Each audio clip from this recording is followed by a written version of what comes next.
It began with a scream, not from one child but from many. Caretakers rushed into the dormitories of the orphanage and found chaos. Dozens of children clutched their faces, their small hands covering empty stairs. Lamps were lit, candles burned. Nothing changed. Every child cried the same words, "I can't see." Doctors were summoned. They pried open eyelids, searched pupils, shone lanterns into sightless eyes. No clouding, no swelling, no trace of injury. Yet by dawn, every child in the building, without exception, was blind. No poison was found in their food. No infections spread through the air. No marks were left on their skin. What remained were only whispers. Children who could still speak clearly enough said they had seen a figure, glowing pale in the dark, standing at the end of their beds. A woman of light. She smiled, they said, before everything turned black. By morning, the doctors gave up searching for an explanation. The town was left with a single question that no science, no scripture, no logic could answer. What force could strip the sight from an entire orphanage overnight? In the days that followed, the orphanage became a place of whispers and trembling hands. The children no longer played. They sat in silence, rocking gently, their eyes open, yet empty. But the terror was not in their blindness alone. It was in the things they began to say. At first, their words were scattered. Some spoke of a woman made of fireflies, others of a mother who glowed. A few refused to speak at all,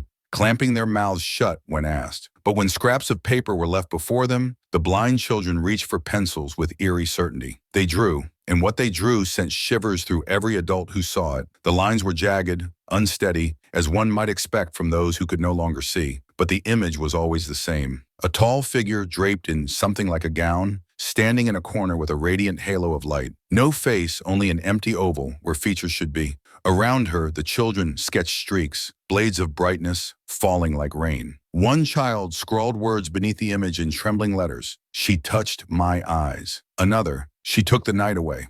The townsfolk gathered, horrified. Priests declared it the work of demons, a visitation meant to punish the godless. Doctors rejected superstition, but could not explain why all medical tests came back clean. The children's eyes were uninjured. The optic nerves showed no damage. It was as if the ability to see had been erased, stolen, rather than broken. More drawings appeared, dozens, pages upon pages, each child repeating the same vision. The glowing woman who came in the night, and always her presence was followed by darkness. Caretakers reported stranger details. Though the children were blind, they sometimes turned their heads in unison, as though following a sound or a light only they could perceive. Once, late at night, a nun claimed she heard all of them whispering together, their voices low and rhythmic, as if reciting a prayer. When she pressed closer, she swore she heard them say, "She's here." Fear spread beyond the orphanage walls. Parents refused to let their children walk near the building. Merchants crossed themselves as they passed. Rumors whispered of cursed soil,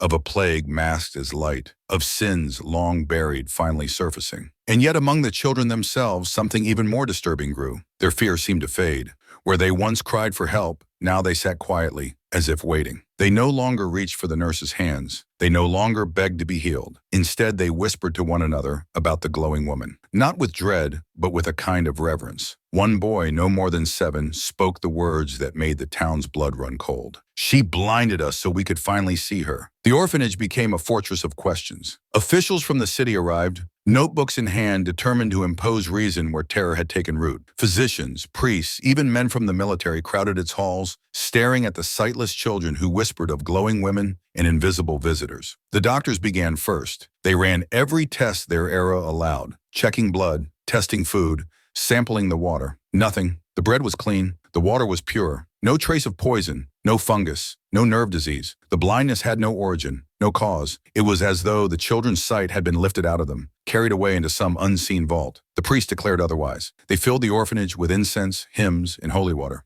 But the children did not flinch. Holy names did not stir them. Crosses were lifted before their faces. Prayers pressed against their skin. Nothing changed. If anything, the children seemed more serene, more devoted, as though the priests were intruding on a covenant already sealed. And then came the officials. They searched for evidence of conspiracy. Perhaps someone had slipped into the orphanage, drugged the children, stolen their vision as some cruel experiment. But the doors had been locked from within. No footprints in the dirt, no broken windows, no forced entry. The night watchman swore he had seen nothing unusual until the first scream pierced the darkness. Days turned into weeks. The children remained blind. Their drawings multiplied. The glowing woman appeared in dozens more sketches, her blank oval face haunting every page. But what unsettled the investigators most was the consistency. The children could not see. They drew with hands guided only by memory and touch. Yet the figure was always the same. Same gown, same halo, same smile that wasn't a smile. Rumors thickened like smoke. The glowing woman was an angel, or a demon, or a ghost of some mother who had died in childbirth, returned to claim the sight of the living. Townspeople whispered that the orphanage stood on cursed ground, that beneath its foundations lay graves unblessed by holy rites. But among the officials, a darker theory began to form. A psychologist, an early pioneer in the field, suggested that children were suffering from mass hysteria, a collective delusion that had burned their minds into blindness. Fear, he claimed, could be powerful enough to break the body. But when asked why their eyes showed no damage, why not even light could reach them, he had no answer. One evening, as the officials prepared to leave, a caretaker came forward trembling. She held a bundle of papers, all drawn by the children in their blindness. But this time, the sketches were different. The glowing woman no longer stood in the corner. She was closer now, her hands outstretched, her oval face towering over the children's beds. And in the last drawing, her hand covered the page entirely, as though she were reaching out to the viewer. The officials dismissed it as nonsense, the wild art of broken minds. But the caretaker swore she had seen something herself. That night, passing the dormitories, she saw a pale light flicker across the floor. When she entered, it was gone. Only the children remained, smiling faintly, their blind eyes staring into the dark. By the end of the month, the investigations closed with no findings. No poison, no plague, no intruder, nothing. The orphanage was abandoned by science, by faith, by law. What remained was the silence of blind children and their endless drawings of a glowing woman who had no name, no face, and no mercy. When the investigators left, the orphanage was no longer a place of healing or guidance. It became a prison of unanswered questions. Nurses resigned in quiet terror. Priests stopped visiting, afraid their rituals only deepened the children's strange devotion. The halls emptied, but the children remained, blind, waiting, whispering. At first, the town believed the crisis would fade, that blindness would weaken them, and time would take its toll. Yet weeks turned into months, and the children did not wither. Instead, they seemed to grow stronger in their strange, sightless unity. They no longer stumbled when walking. They no longer groped for furniture or walls. They moved as though guided by invisible strings, perfectly in step with one another. Witnesses swore they heard the children in the chapel at night, not crying, not praying, chanting, their voices low, rising in unison, like a litany no adult could understand. Some claimed the words were not of any known language. Others insisted it was simply humming, vibrating like bees in a hive. But all agreed, whatever sound came from that chapel, it was not human comfort. It was worship. One caretaker remained, Sister Magdalena, too devoted or too afraid to leave. She kept journals of what she saw. In them, she wrote of children who spoke less and less to their nurses, yet more and more to each other. Entire conversations passed between them without words, their heads turning in perfect rhythm, their expressions calm and knowing. Her most disturbing entry described an evening when she attempted to teach one of the older boys how to read Braille, hoping to give him some sense of independence. He touched the page, then smiled faintly and whispered, "I already know what it says." The next night, all the children refused Braille lessons. "We don't need words," one girl said softly. "She shows us." By now, townspeople had stopped sending donations. Rumors spread that anyone who entered the orphanage after sunset would lose their sight. Farmers claimed to see faint lights moving in the windows at night, as though the building itself glowed from within. Some spoke of hearing laughter carried across the fields, not joyous but hollow, like echoes bouncing off stone. Sister Magdalena begged the bishop to intervene. She warned him of drawings she continued to collect from the children. They had changed once again. No longer did they depict only the glowing woman. Now they showed entire crowds, faceless and kneeling before her. The children insisted these were visitors, that soon others would come to join them in the darkness. The bishop refused to act, claiming the matter was superstition. "Blindness is a curse of the body, not the soul," he wrote dismissively. Magdalena's final journal entry, however, suggested otherwise. She described hearing footsteps in the dormitory at night, not the children's, heavier, slower. She rushed in with a lantern, but but saw only rows of blind faces, smiling faintly. Yet the sound of the footsteps did not fade. They seemed to echo long after she left the room. Then came the night of the silence. Neighbors reported that for weeks they had grown accustomed to hearing the children's voices drifting from the building, soft whispers, eerie chants, occasional laughter. But one night it stopped, no sound at all. The building stood dark, silent, abandoned. By morning, Sister Magdalena was gone. When townsfolk finally dared to enter, they found the orphanage empty. Beds were neatly made, meals untouched. The drawings, hundreds of them, were scattered across the floors and pinned to the walls.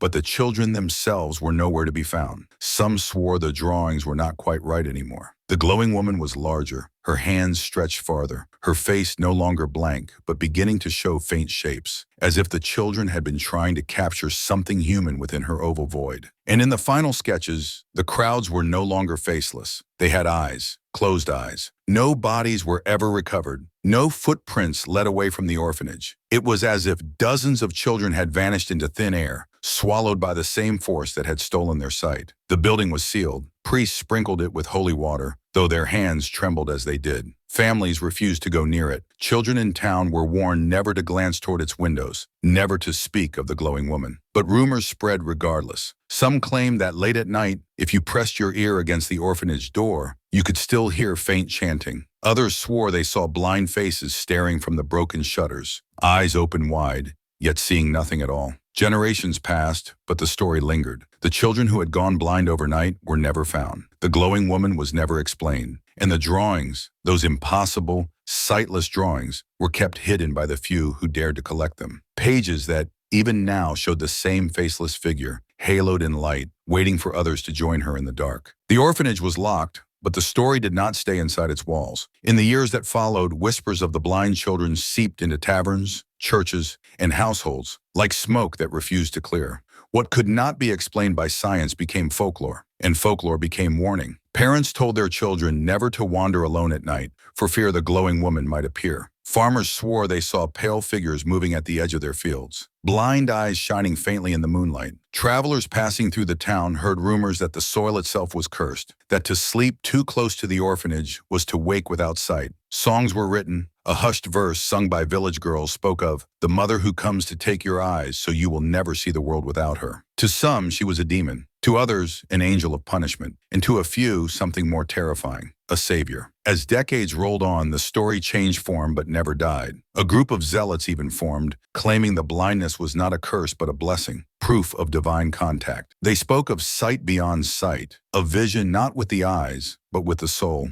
In secret gatherings, they recited fragments of the children's chants, reconstructed from memory and rumor. Their belief was simple. To be blind was to be chosen. Stranger still, isolated incidents began to appear in villages far away. A boy in one town awoke without sight, insisting he had been visited by a woman of light. A group of sisters in another region claimed their dreams were filled with her faceless smile. Though none of these cases matched the scale of the orphanage, each added fuel to the fire. The glowing woman was not confined to a single building. She was moving. Authorities tried to erase the story. Records of the orphanage were sealed, journals of Sister Magdalena locked in church vaults. But secrecy only made the legend stronger. Smugglers claimed to have stolen some of the children's drawings, selling them to collectors fascinated by the grotesque. Every sketch, they said, carried a curse. Some who owned them lost their sight within months. Others swore they heard footsteps in their homes at night. The legend thickened until no one could separate history from haunting. Was it truly a mass blinding, or a story birthed from fear and hysteria? Did the children vanish into the night, or were they hidden away, their blindness used as a tool for some forbidden ritual? And yet, through all the retellings, one detail remained the same, as unshakable as the night it began. Every child, without exception, claimed to see the glowing woman before the darkness came. Not a ghost, not a shadow, but something radiant, something that smiled. It was this single, unbroken detail that made the legend endure. Because if dozens of blind children all described the same figure,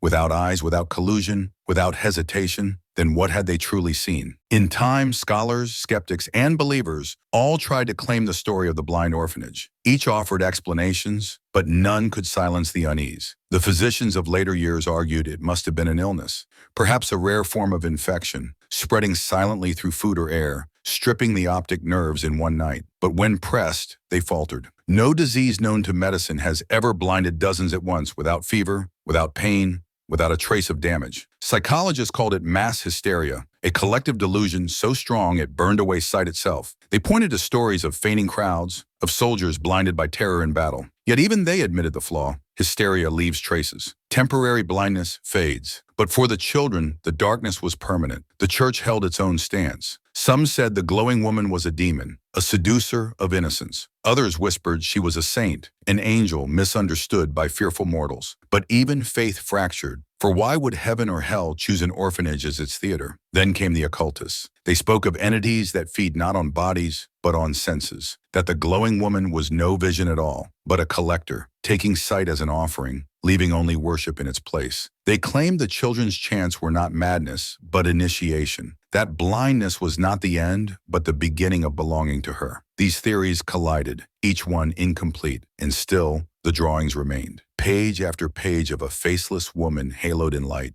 sketched by those who could no longer see. Skeptics dismissed them as muscle memory, fragments of old images recalled by blind hands. Believers insisted no blind child could capture such detail without guidance. And then there was the final question no theory could answer. Where had the children gone? No mass grave was found, no trail of escape. The beds were left behind, the building silent. Dozens of children vanished in a single night, as if swallowed whole. Some say they were taken into the earth. Others that they simply walked into the dark and kept walking, guided by a voice only they could hear. A few even whisper that they never left, that in places where the air grows still, you can hear their quiet chanting, proof that they remain together, hidden just beyond the veil of sight. The world moved on, but the silence of that orphanage never loosened its grip. And for every theory, one truth lingers, unresolved, unrelenting. Dozens of children blinded overnight, vanished without explanation. No one, not priest, not doctor, not skeptic, has ever brought back the light they lost. It began with a scream in the night. It ended with silence. Dozens of children lost their sight in a single breath of time, their eyes unbroken, their bodies unharmed. No poison, no infection, no reason. Only drawings of a faceless woman glowing in the dark. Only whispers of a visitor who came smiling and left them blind. The investigators abandoned their search. The church closed its doors. The town sealed the orphanage, as if locking the building could bury the truth. But the truth does not stay buried. It breathes through rumor. It lingers in the stories that pass from mouth to mouth, generation after generation. Because blindness is not what haunts us. It is what the children claimed to see before the darkness came. Think of it. Dozens of young voices speaking of the same figure. Not a shadow, not a trick of the eye. A glowing woman, haloed in light, standing at their bedsides. One child said she touched his eyes. Another whispered she took the night away. And then, darkness. They vanished. And still their drawings remain. Pages upon pages, faceless and waiting. If they were hysteria, why did they all match? If they were lies, why did the children never falter in their story? And if they were visions, then what visited them? And why did it need their sight? Perhaps the orphanage was not cursed ground,